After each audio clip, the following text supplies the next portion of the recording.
Okay, so today's piece is a short one. It's going to be another intermission by Feldman. These were a series of pieces he wrote in 1950, in the 1950s, I guess. I can't remember the range. A lot of them were just written in 1952, and it's a series of piano pieces. They're all very short. This one is just one page, and it's yeah, I guess what distinguishes this from some of his other short piano pieces from this time is like all of the intermissions have long silences in them. And apart from intermission 6, which is a more of like an open form thing, they're all just written strictly with bar lines and time signatures and slow tempi. Um, we looked at intermission 3 2 episodes ago. That one had a third piano staff, which was just dedicated to silently depressed keys. Um, so that was kind of different. This one doesn't seem to have anything particularly unique about it. It's got one chord on the second line that's forte, and everything else in the piece is piano. It also has a line that has four staves, which makes you wonder, like, is this stuff in the middle two staves like inserted into the piece? Is this like another layer of music that only happens there? Also, that's the only place where anything is pedaled, is where these two chords are.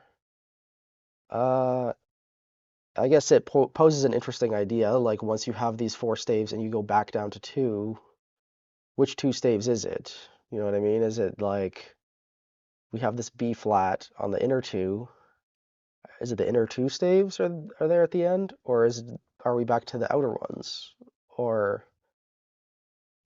like the way I see it, the outer ones, like the first two staves we get become the outer staves of this section. I think what my mind is going there because of the bass clef on the bottom. But it's yeah, it's just kind of like a weird visual thing.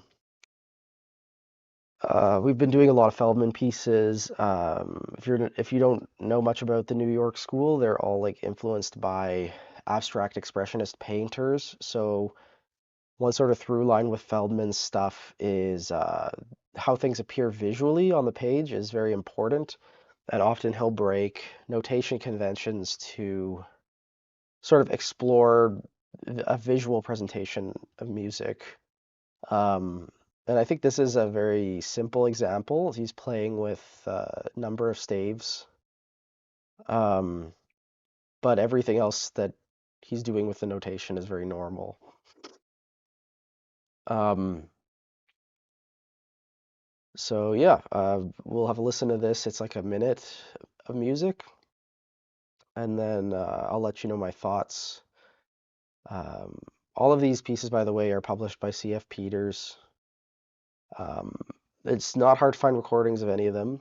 I'll put a particular recording in the video description if you want to listen to it. So pause the video now and come back to it once you've heard this thing. Okay, nice. This was the recording I listened to, Musica Acoustica. I really like this one.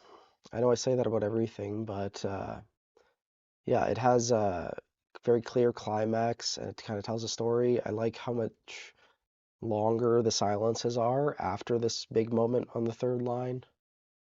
And I like the forte chord because it kind of throws you off. Like, why is it that the loudest part of the piece when it's clearly not the climax of the piece? So yeah, it's a little bit enigmatic.